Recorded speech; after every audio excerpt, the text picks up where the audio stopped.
Good evening. Columbia Global Centers Mumbai welcomes you all to Raising Oral Cancer Awareness, our fourth panel of the series, Screenings That Save. I would now request Dr. Ravina Agarwal, Director, Columbia Global Centers Mumbai, to please introduce our panel. Thank you very much, Manisha. I welcome you all to today's panel discussion, Raising Oral Cancer Awareness. This is the fourth webinar of our series, Screenings That Save. And of course, it's Oral Cancer Awareness Month. We've developed this series in partnership with Columbia University's Herbert Irving Comprehensive Cancer Center. And of course, we are one of 9 global centers of Columbia University, which are located in different parts of the world with a mission to enhance knowledge partnerships, to disseminate research, and to increase the application and impact of the university's work in education and scholarship and apply it to real-world challenges and situations that face us. Oral cancer is one of the most prevalent cancers worldwide, with a global incidence of more than 350,000 new cases and 177,000 deaths every year, though with considerable geographic and environmental risk factor differences. Over the years, while some regions around the world have reported a drop in the number of new cases, other countries, however, have reported an increase in incidence of oral cancer. Globally, oral cancer is the 16th most common cancer with remarkably high prevalence rates seen in South Asia. In India, oral cancer accounts for 30% of all cancers, with its prevalence being the highest in Indian men.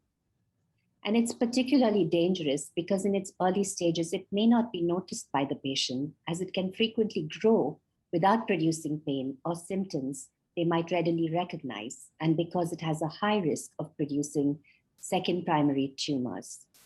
So what are some of the causative factors for oral cancers, and how do we reduce our risk of getting them? Why is oral cancer so prevalent in India? In today's webinar, our distinguished speakers will address these questions, as well as share the status and need for screening and early detection of early cancer. So to introduce our distinguished panel, I invite Manisha. Thank you, Dr. Agarwal. Our first speaker for the day is Dr. Salvatore Caruana, who is the Associate Professor of Otolaryngology and Director of Head and Neck Surgery Division, Columbia University. Dr. Caruana completed medical school at the Mount Sinai School of Medicine and his residency training in the New York Eye and Ear Infirmary. Following residency, he completed a 2.5-year NIH-funded fellowship training in head and neck surgical oncology at the Memorial Sloan Kettering Cancer Center. Since that time, Dr. Caruana has been involved in academic clinical practice and academic teaching. He was previously faculty at the New York Eye and Ear Infirmary, St. Vincent's Hospital Program, after which he left and transitioned to Columbia University academic faculty in 2007, where he has been ever since. We welcome Dr. Caruana. Welcome, thank you. Okay, well, first of all, I'd like to thank the university and the partnership for inviting me to speak. I'm going to be brief and just going to go through head and neck cancer and some of the etiologic factors associated, epidemiologic factors associated with the development of this disease. I've already been introduced, so we'll just go on. So oral cavity cancer is a tremendous problem, has been already mentioned to us. It is a variable disease. It is primarily diseases affecting the mucosal linings of the mouth. That's anywhere that starts from the tonsils on forward to the lips. Head and neck cancer in general affects the lining of the upper air digestive tract from the nose, mouth, lips, gums, tongue, throat, voice box, sinuses, and other sites. In the United States, we see about 50,000 cases per year, and about half of these are curable. Head and neck cancers are broken down by site, and today's talk and today's panel is really about oral cavity cancer, a particularly difficult and prevalent disease version of head and neck cancer. Lip, flora mouth, oral tongue, buccal mucosa, alveolar ridges, as I just showed you, hard palate and retromolar areas are the subsites. Squamous cell carcinoma is really, again, what we're talking about when we talk about oral cavity cancer. It's more than 90% of what we see going on in the mouth. Other types of cancers that affect the mouth are somewhat eclectic, with the exception of minor salivary gland cancers, which we sometimes see in the palate and along the lips. But we're going to focus today on squamous cell carcinomas. And again, this is just a breakdown of the anatomy of the head and neck, showing that this area is the area of interest for today's talk. So 3% of all new cases of cancer in the United States are of head and neck cancer, 2% of the cancer deaths in the United States. We also see a male to female ratio increased in men, depending on subsite, up to 7 times more common in men in, say, cancer of the larynx. 75% of head and neck cancer is related to cigarette smoking and alcohol use. This is especially true in the oral cavity, and the use of tobacco and alcohol in any of its forms has a multiplicative effect. The risk is higher when both are used together than when you add the two together. As mentioned earlier, second primary cancers are a second problem associated with oral cavity cancer. This slide just simply shows the breakdown of subsite. You see that oral cavity is basically the predominant area where head and neck cancers present. Second to larynx cancers are second, and we're seeing a huge rise in oropharynx cancers due to the HPV epidemic. Okay, so the incidence rates in the United States at least have been coming down because of alcohol and tobacco use awareness, an increase of public education, with the exception of the HPV-related disease, which we're not really going to spend a lot of time on. I'm just going to mention that out of all the head and neck cancers, including oral cavity, the incidence has been falling, except for oropharynx cancer related to HPV. And this, in this slide, is primarily due to the increase in males developing HPV-related cancer in the throat, not in the oral cavity related to HPV. It has driven the numbers up to exceptionally high. This bottom slide here shows that oral cavity cancers have continued to decrease in the United States. Survival rates is by stage. So by all stages with just local disease is about 82%, with regional spread about 50%, and distant spread 34%. These are just pictures of oral cavity cancers. You can see that site affects the survival. So again, for today's talk, our focus on, say, flora mouth cancers, tongue cancers are in the middle of survival. The worst survival numbers are for hypopharynx cancers, and best is lip and minor salivary gland. This is the WHO incidence of oral cavity cancer around the world. Again, we can see it affecting India, Southeast Asia, developed countries throughout Central and Western Europe, Southern Africa, Central South America, the United States, Canada, etc. This is a disease primarily where there's a lot of exposure or use to alcohol and tobacco products and or other agents, which we'll mention now. So risk factors for the development of this disease. Again, number one is smoking tobacco products, cigarettes, cigars, pipes, but also chewing tobacco and other forms.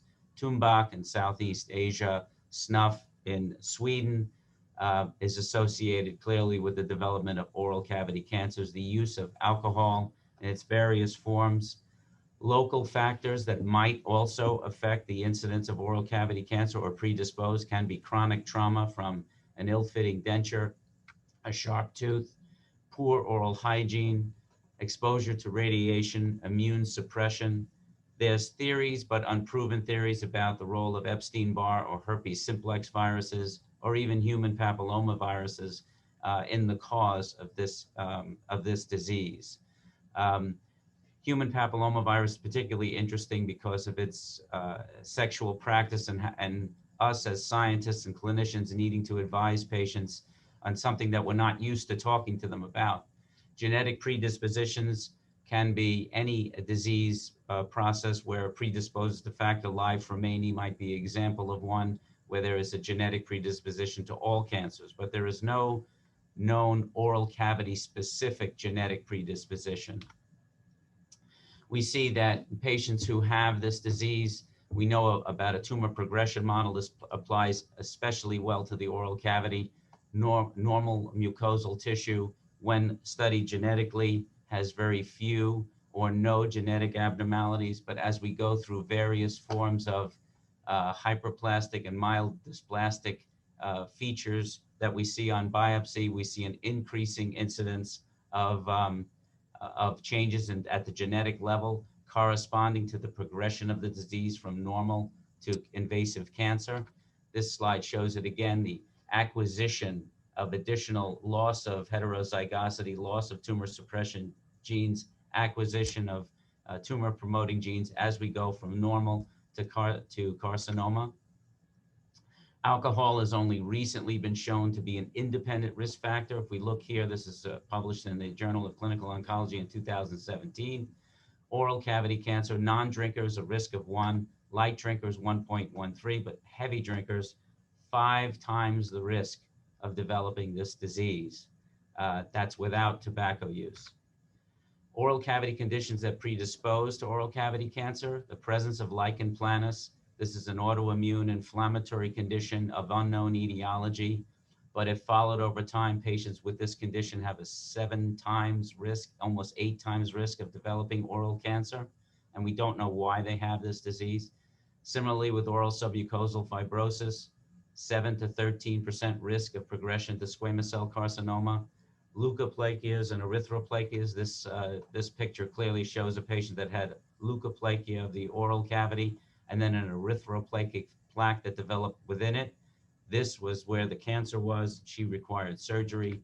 Proliferative verrucous leukoplakia, a particularly progressive and difficult disease to manage for anybody caring for patients with oral cavity cancer. This is a benign condition, but with a 70% risk of progression to oral cavity cancer, and we don't know the etiology of why this disease develops. So carcinogen, smokeless tobacco and other products, betel quid, for instance, known to be associated with the development of oral cavity cancer. HPV, well known, well discussed, always in the literature, but really that's oropharynx. We have not seen an increase in oral cavity cancers related to this. Epstein-Barr virus and herpes, as I mentioned, not really proven. This is a study that came out in the Journal of Cancer showing an increase over a period of time, 1998 to 2003, with HPV increasing. We see an increase in this line here of oropharynx cancer, but you see oral cavity sites like the oral tongue staying flat, and also other oral cavity sites staying flat. So increase in HPV, but not increase in oral cavity cancer. So that relationship again between HPV and the development of oral cavity cancer is unclear. Thank you very much. Thank you, Dr. Caruana. Our next speaker for the day is Dr. Arjun Singh, who's currently a fellow in the Division of Head and Neck Surgery at the prestigious Tata Memorial Hospital, Mumbai. An oral and maxillofacial surgeon, Dr. Singh is a member of the Royal College of Surgeons, Glasgow, and an associate member of the European Association of Cranio-Maxillofacial Surgeons. An avid public health enthusiast with research interests in detection of oral pre-malignant and malignant lesions, mHealth, and population-based screening methods, Dr. Singh has been working with the Memorial Sloan Kettering Cancer Center on developing an economical confocal microscope for population-based screening of oral pre-malignant lesions. He is also a part of various prospective public health studies in India that assess the economic impact of oral cancer. Dr. Singh is associated with various hospitals and clinics across Mumbai and has authored many scientific articles in national and international journals on oral cancer. Welcome, Dr. Singh. Thank you very much. So greetings everyone and welcome to the webinar on raising oral cancer awareness organized by the Columbia Global Center. I hope everyone is doing well despite the ongoing pandemic. I'm Dr. Arjun Singh and I work at the Tata Memorial Hospital for the Head and Neck Services over there. And I shall be sharing a few of my thoughts on the burden of oral cancer in India. Now, other than the recent unfortunately high COVID numbers that India has become very popular for, it is also quite notable for its spicy Delhi belly food and religious and cultural diversity. Now, cricket is also high up in the mainstream conversation here, along with Bollywood movies. Now, sadly, there's another truth that most people do not know about that we oncologists keep battling every day. Yes, it is oral cancer. Now, India makes up a large part of the oral cancer burden globally, with more than 130,000 cases just last year alone. Now, it is the most common cancer among Indian males and ranks in the top 5 for females. Now, one would attribute our large population to this high incidence, but the rate per 100,000 of the population is still significantly high. Now, why is oral cancer so important? Now, due to its anatomic location being at the center of the face, the oral cavity is a very important organ for appearance. Having a highly specialized lining, it helps in eating, communicating, and processing various senses of taste. Now, being an beginning of the respiratory system, it also helps in breathing as well. So you can imagine that any cancer, or rather even any disease of this area, can be highly distressing and cause a serious reduction in the quality of life. Now, this is a typical picture of the patients I see in our OPD every day at the hospital. Now, what's startling in this slide is not the variety or the size of the cancers. It is the average age at which these individuals have come with this gruesome disease. Most of them are below 45 years age, and some even as young as 15 to 18 years. Now, some would think that this is a disease affecting the less fortunate socioeconomic classes, but in our experience, it affects both equally. The only difference is that the ramifications are much larger for the poor. So what do the numbers say? So Tata Memorial Hospital has been responsible for generating data on the epidemiology of cancers since a really long time, and particularly oral cancer. Now, before cancer registries were established in India, data used to be collected from individual hospitals. Now, based on this, a study has shown that over the past 30 years, there has been a steady increase of roughly 3% each year in the number of new cases among men in the city of Mumbai alone. While this disease is not so rampant among women, at the current rate, our numbers are projected to increase almost 13% to reach 154,000 per year in the next 5 years alone. Now, in cancer, one of the measures of successful treatment is survival or life expectancy. Now, this is basically the proportion of people treated for a specific cancer living at the end of, let's say, 5 years. Now, one would expect that with billions of dollars and endless minds working on cancer, there would be a drastic improvement in the survival of these cancers. On the contrary, most of the data shows only a small difference for the oral cavity. And in fact, other parts of the head and neck region have shown, in fact, deterioration in survival. So why is this happening? Have the cancers worsened, or do we need to direct our efforts in a different direction? Now, to attempt to answer this, it is important to understand how oral cancer is different in India. Now, cancer in general has a geographic trend to incidence in our country. Just 5 states of India makes up 50% of the country's cancer burden. In majority of these states, namely Uttar Pradesh, Bihar, West Bengal, Madhya Pradesh, and Maharashtra, oral cancer is the most common type of cancer, and almost 95% are caused due to a single entity. I'm sure you guys can guess it already. Yes, it's tobacco. Now, tobacco is the single most preventable cause of disease worldwide. And it is one of its most devastating effects is cancer, particularly oral cancer. Now, while Western countries see a larger proportion of people consuming tobacco in the smoked form, in India, bidi, hookah, chillam, and other indigenous methods are commonly practiced that are often much more harmful than cigarette smoking. To combat this menace, the tobacco industry themselves introduced the smokeless form as a harm reduction strategy to smoking. But India made it a bigger harm than smoking itself. Smokeless tobacco, or SLT, in India today is rampant, with its use reported even amongst infants. SLT includes various forms of gutka and pan masala as well that are often advertised as flavored or mouth fresheners. Before you know it, it becomes an addiction.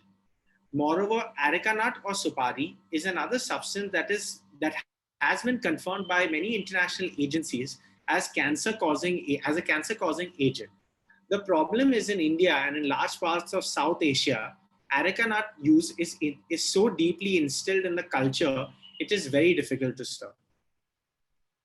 Now in 2010 and 16, a global survey was performed to generate knowledge on the various forms of tobacco use globally.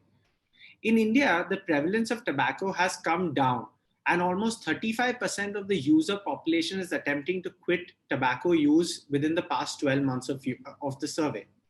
Now, what is surprising is that in a country where the monthly income is just around $150, people still choose to spend a quarter of their income on tobacco use.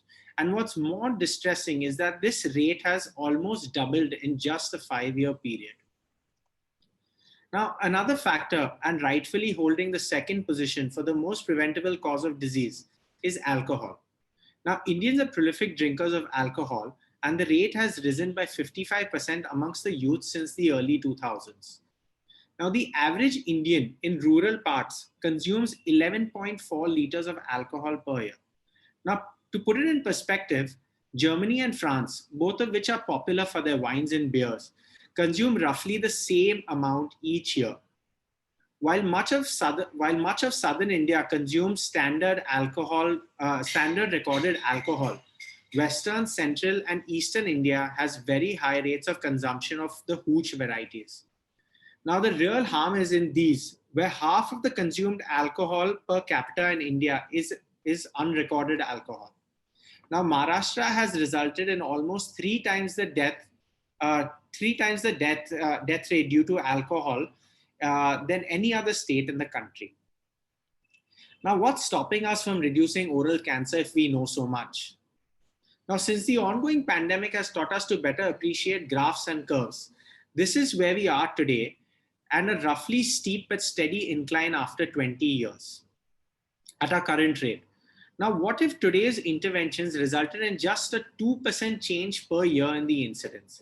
If this change was to reduce the incidence, we can flatten the curve and control the disease after about 20 years. But if this change was to increase it, the graphs would get really sharp, really steep and out of control. Now, to highlight some of the challenges, the first one is the lack of funding opportunities for oral cancer. Now, among all the various cancers ranked according to their severity in various parameters, oral cancer is almost at the end of the spectrum, probably because its incidence is low in the funding countries. Another problem is the poor health system that pushes most people to seek private care that increases their out-of-pocket expenditure. While this would work if everyone could access it, but in reality, only 25% of India can actually access equitable cancer care in the country. Hence, such studies where private care patients live longer really make cancer care challenging. Now, our cancer delivery resources in India are also limited, and those present are concentrated in the top 10 metros in the country. In fact, the ratio of patient to oncologists in India is 4 times lower than the UK and 10 times lower than the US, creating serious accessibility issues. Now, this pushes people to travel long distances with poor infrastructure to gain even the most basic of cancer care. Now, one of the major challenges as a clinician we see is a lack of awareness of the disease and its causative factors, probably due to the high rates of illiteracy in the country. We see a lot of advanced cancers for the same reason, and most take about 7 months to see an oncologist after developing some sort of symptoms. Now, one of the tobacco lobby's favorite argument in favor of tobacco continuing to be produced is the numerous mouths its current system of farming, manufacture, and sales feeds. On the contrary, the economic loss due to its health effects far outweigh these profits, these mouths that are being fed. Now, most of the individuals succumb to the disease by age 45 to 50. These young individuals could have contributed another 15 to 20 years to the economy. In fact, studies have shown that among all other cancers, the productivity lost is highest due to oral cancer at upwards of $30,000 per life lost. Now, if you multiply that by the current incidence, and it results in a catastrophic impact to the country's economy. Now, cost of cancer has also gone up almost 3 times in the last 20 years, much higher than the rate of the inflation, which makes even private care difficult to afford for most. So what is the solution and where are the opportunities? Now, one of the most obvious solutions to tackle this problem is to prevent or detect oral cancer early. Now, screening is basically searching for high-risk individuals in a population so that oral cancer can be prevented or caught early. Now, screening so far in India has seen some major challenges, with most diseases still being caught at an advanced stage, in contrary to the efforts in the US. Now, this is basically serving only half the goal of detection and not prevention. Certain constraints of awareness, accessibility, and affordability limit our current efforts. Now, opportunistic screening has gained popularity for oral cancer recently. It is basically where the doctor or the patient seizes every opportunity to check the mouth. It is fairly simple, where the entire oral cavity is examined. Now, it is important to identify high-risk individuals and then to see if any of the suspicious symptoms are present in them that include non-healing wounds, rapidly increasing growths in the mouth, moving teeth in an otherwise healthy jaw, reduced mouth opening, or any radiating pain from any lesion. Now, other novel tools also exist that include special dyes, light guns, and even blood tests. While these may be novel, their applicability in the field is still being researched extensively. Now, I'd like to just highlight some of the initiatives we are working on to improve accessibility and care. The first is mHealth. This is an assessment tool for high-risk individuals that we have developed with Biocon Foundation for individuals even in the most remote parts of the country. To start off with, an individual takes an image of the suspicious lesions from their smartphones and sends it to via an app to a remote server. The offsite team of doctors then assesses these images and, based on a validated picture analysis algorithm, reports an answer to the individual within 24 hours. Now, this individual is then directed to the nearest healthcare center for further management if needed, or is kept on a close observation, leading to a perfect triaging. Through our online consultations and our Navya network at Tata Memorial, we provide virtual consultations to thousands of people each year and even subsidize to those who are not affording. Our hospital also provides telepathology and teleradiology services, which are also freely available, where one of the best physicians can be accessed for their opinions without patients traveling long distances. Among other initiatives in treatment delivery, we also host virtual tumor boards for over 100 hospitals that do not currently have specializations needed to manage oral cancer. Now, the current pandemic has resulted in a lot of catastrophic damage that is still unfolding for cancer in India and makes cancer control even more difficult today. But among these many challenges lies equal opportunity. A special emphasis needs to be provided on preventive programs. Cessation methods for tobacco need to be reinforced and implemented at various levels. Public awareness and education needs to be strengthened, and care needs to be made more accessible through the various forms we are trying at Tata Memorial Hospital as well. Thank you. Thank you so much, Dr. Singh. I would just like to remind some of our audience members that they can send in their questions to the Q&A feature on the screen. Our next speaker for the day is Professor Monica Arora, who's the Director of Health Promotion Division and Professor at the Public Health Foundation of India, a public health scientist working in the area of health promotion and health advocacy with a focus on NCD prevention and control. She is also a board member of the NCD Alliance Geneva for the period 2019-2021. Her expertise is in designing, implementing, managing, and evaluating intervention programs in various health promotion settings, large-scale group randomized control trials, as well as qualitative and policy research on NCD prevention and management. Professor Arora's approach of translating research to policy and program action have informed many national health programs, such as the National Tobacco Control Program in India.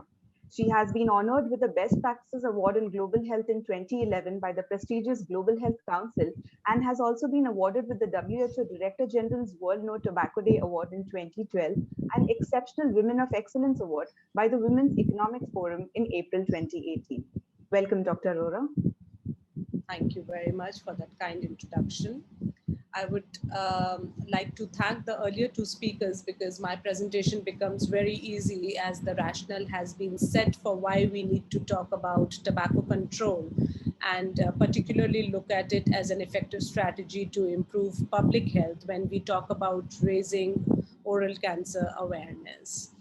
So I'll skip my slides about the burden that tobacco causes in our country, but I would only like to highlight that quitting smoking lowers the risk of cancer of the lung, mouth, throat, esophagus, and larynx.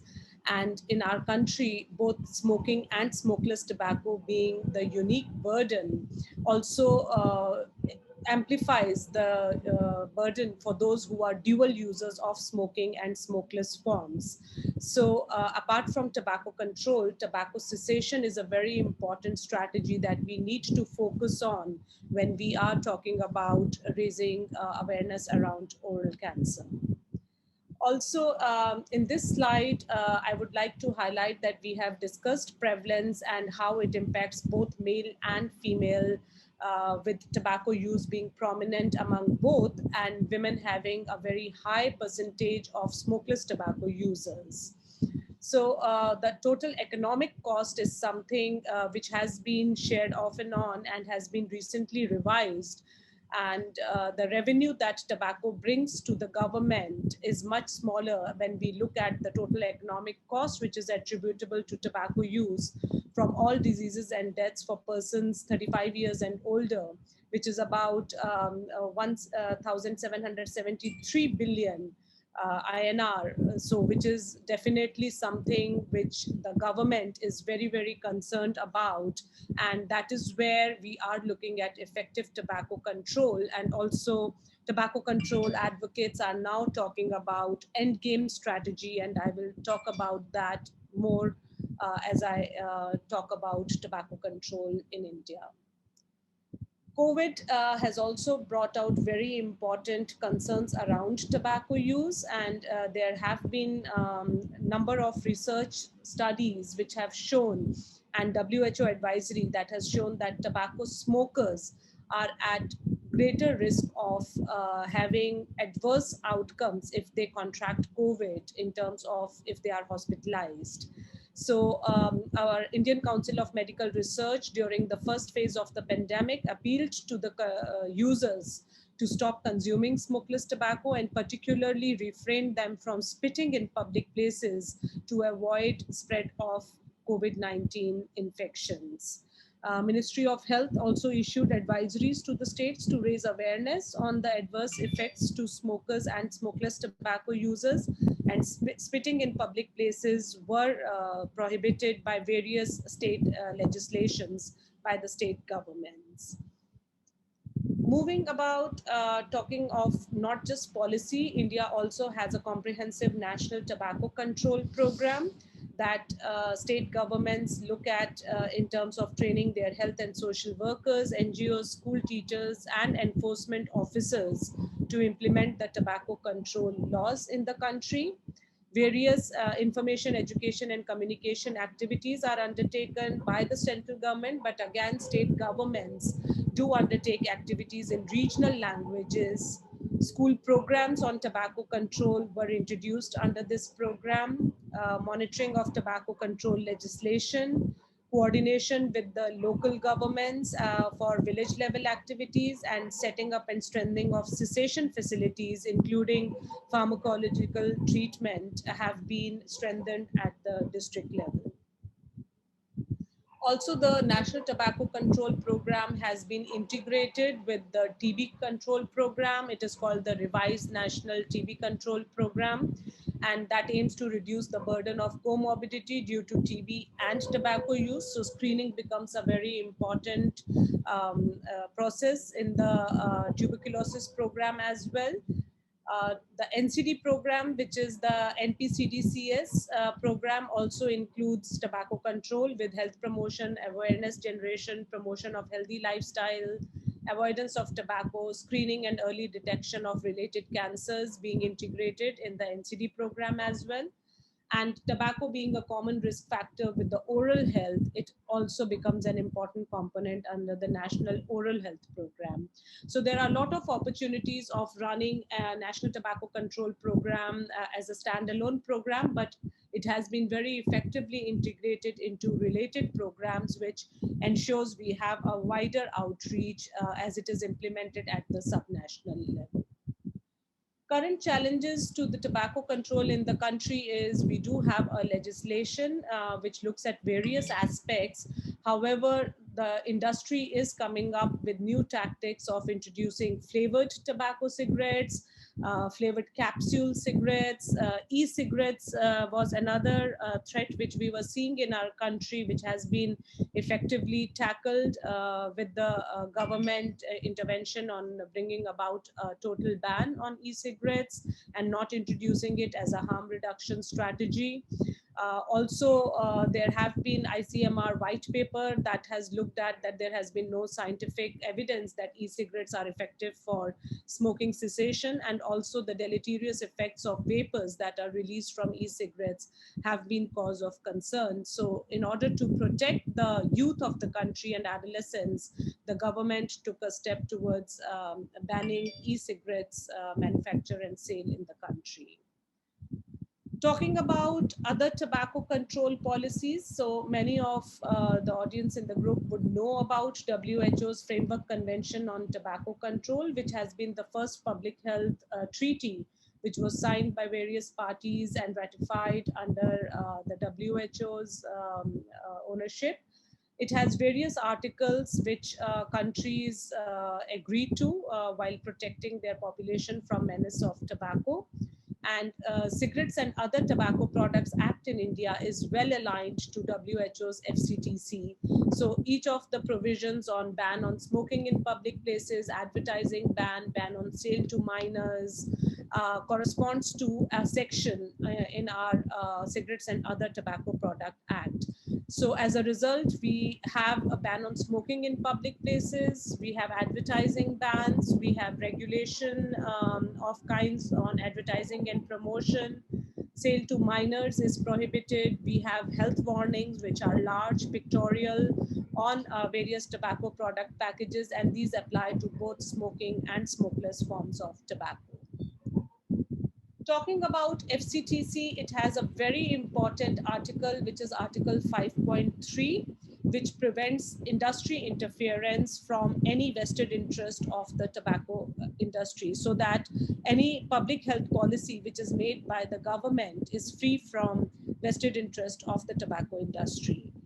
India has subnational notifications on Article 5.3, but in terms of having a central policy, Ministry of Health has recently released guidelines on what various institutes which are affiliated with the Ministry of Health and our government institute that should follow to be able to avoid this conflict of interest and not partner with tobacco industry.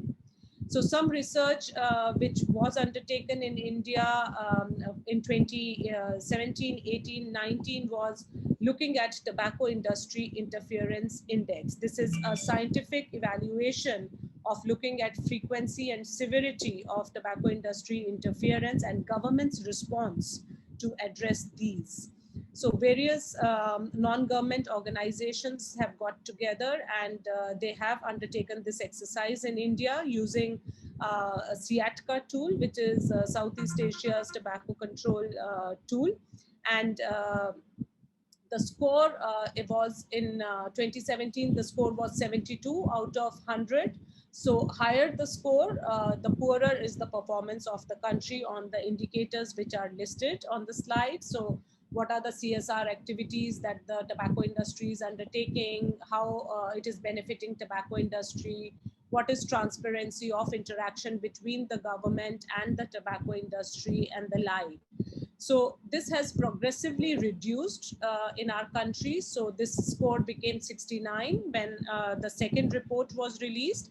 And this was also compared by Siatka in a global report, and India's position along with other countries was shown. And this was the third report recently completed by Institute of Public Health in Bangalore, where the score was further lowered down to 61. So we are seeing that increasingly India is reducing tobacco industry interference with every year this score being calculated. And the last we had, India was on 22nd rank out of 34 in the global TII index report. We did talk about advertising bans, and in our research in various schools, it has been shown that advertising is promoted by the industry to be able to bring adolescents and youth to use their products. And very clearly, the research through longitudinal cohort has shown those who are more exposed are more likely to become tobacco users in the future. Similarly, Bollywood movies have a very strong role. Dr. Arjun Singh also mentioned about how important it is in Indian context. And again, a study with adolescents showed those who are more exposed to tobacco use exposure in Bollywood movies were more receptive and more likely to be tobacco users in future. And as a result, India introduced regulation. So India is the only country which has very stringent regulation that if there is tobacco use on screen, they have to have health warnings which have to appear when the scene is showing tobacco use, which in fact has been very, very helpful in reducing this usage in the Bollywood movies. But industry found a new way of continuing to show tobacco use, and that is on the streaming platforms, which are not showing any of these warnings and are violating the tobacco control laws of the country.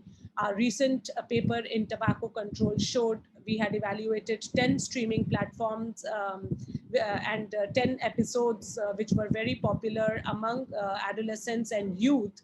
And out of them, 70% were violating this regulation of tobacco-free films and movie rules in India.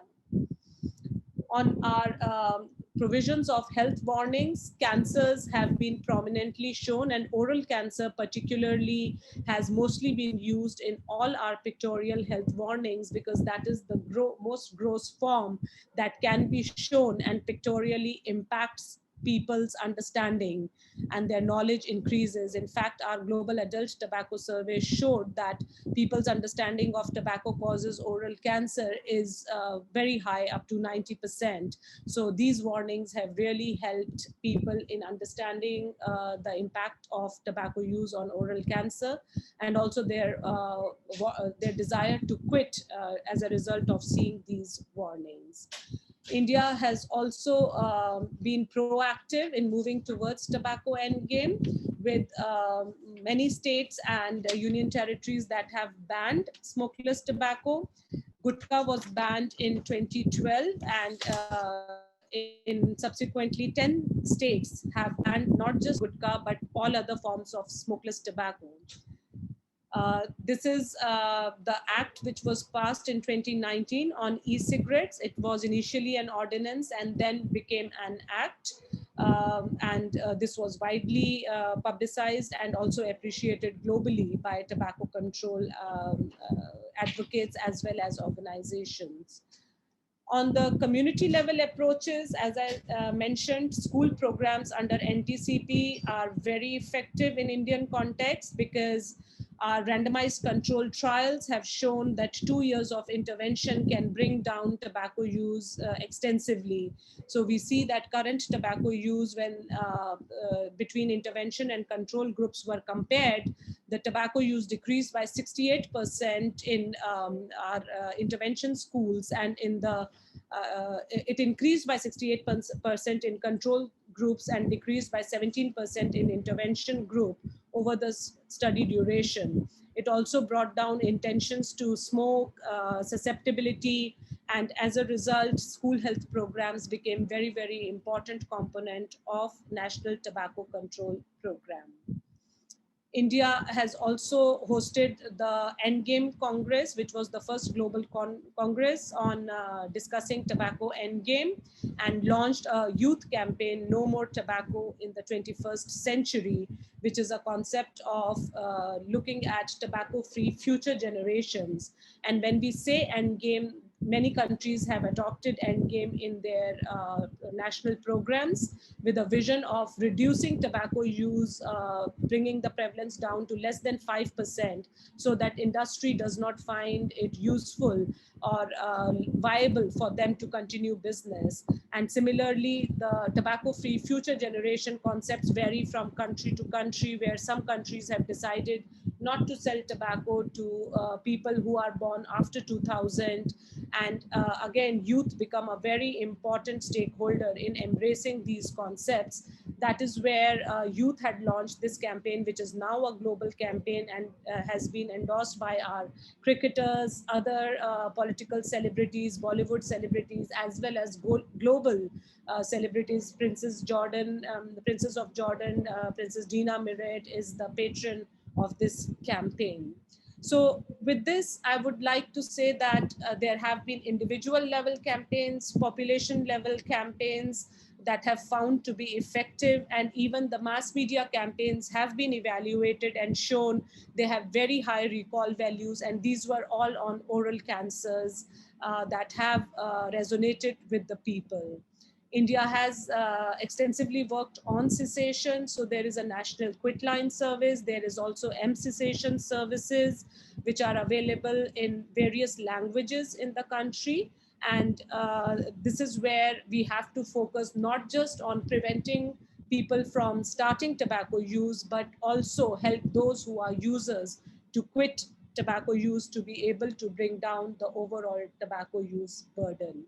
So to conclude, we need definitely to raise awareness on tobacco and cancer, have early screening and early diagnosis, promote cessation, overcome what are the weaknesses of the current Cigarettes and Other Tobacco Product Act through COTPA amendment, which is a process which is ongoing, but also restrict availability of tobacco products and raise tobacco taxes to protect poor and adolescents. Thank you. Thank you so much, Professor Arora, for a very informative talk. And I would just like to thank Dr. Caruana, Dr. Singh, and Professor Arora for a very informative set of talks on oral cancer. We've had a bunch of questions coming in from the audience even before the panel started. So since we're running out of time, I'll just quickly summarize all those questions and pose them to you one by one. View on the topic of viruses, Professor Caruana, I'd like to start with you. Somebody in the audience wants to know that, do individuals with a history of cervical cancer show a heightened risk for developing HPV-associated oral cancer, given that HPV is a proven causative risk factor for cervical cancer development? Yeah, this is a phenomenally interesting subject and a great question. I'm not sure if the person is asking about a personal history of cervical cancer and then they themselves worrying about tonsil cancer, or if they're talking about in their partner or intimate partner. So as far as the individual is concerned, there probably is not much of a rise in the incidence of oropharynx cancer, say in a woman that's been exposed to HPV-16 in the cervix. However, there's a lot of epidemiological data that suggests that there is an increase in oropharynx cancer or HPV-related cancers of all kinds in patients that have been wed to, for instance, patients that have had cervical cancer, or in males, penile cancers associated with HPV, and women developing HPV-related cancers. The summation of this is that about a 2% risk or so in partners of patients who have had some type of HPV tumor in developing it in their partner sometime over the course of their life. I do need one more minute though. I want patients to know that if they develop an oropharynx cancer, or if they develop a cervical cancer and they're married or they have a partner, there is no evidence that stopping relations from them from that point on will be of any benefit. This is a rare incidence. The virus goes around very easily and is very ubiquitous, but cancer is very rare. And we have no evidence and no reason as a statement from the head and neck world to say stop relations or change your relations or use protection from that point forward, because the exposure has already happened. And this is a rare event of HPV-16 causing cancer. So having the virus doesn't equal having the cancer. I hope that answers the question. Thank you. We had one more question on viruses. I mean, given the current pandemic situation, we had somebody write to us who wanted to know whether there's an established link between the SARS-CoV-2 virus and oral cancer. Are there any studies that are evaluating the association between the two? Does SARS-CoV-2 lead to oral cancer? I am unaware of any evidence that any respiratory virus like coronaviruses, which of course exist in other forms, have been associated with the development of oral cavity cancer in particular. I don't know. I could open this up to my panelists. Sure. Dr. Singh, do you have any thoughts on this? No. So early on in the pandemic, there's no direct relation that I'm aware of as well. But like Professor Arora also highlighted, that one of the factors that lead to the spread of the coronavirus can be led back to tobacco, because in India and a lot of parts of Southeast Asia, spitting is very common. And a lot of correspondences have been written to a lot of journals about this specific topic. So I don't think there's a direct relation of causing oral cancer, but yes, respiratory viruses can, you can lead to the spread of the coronavirus. Okay. Professor Arora, your thoughts on this? There have been a number of media reports which are misreports on, saying smokers and vegetarians are at lower risk of getting COVID. And many of these studies have been, found to be flawed studies, and many international studies were also released recently to curb all these myths which have been coming about, or weak evidence that is being generated. Ministry of Health has released a statement on its website. Definitely those studies which are robust actually have shown, even from China, that those who are smokers are at higher risk of having adverse outcomes if they contract the virus and are hospitalized as compared to non-smokers.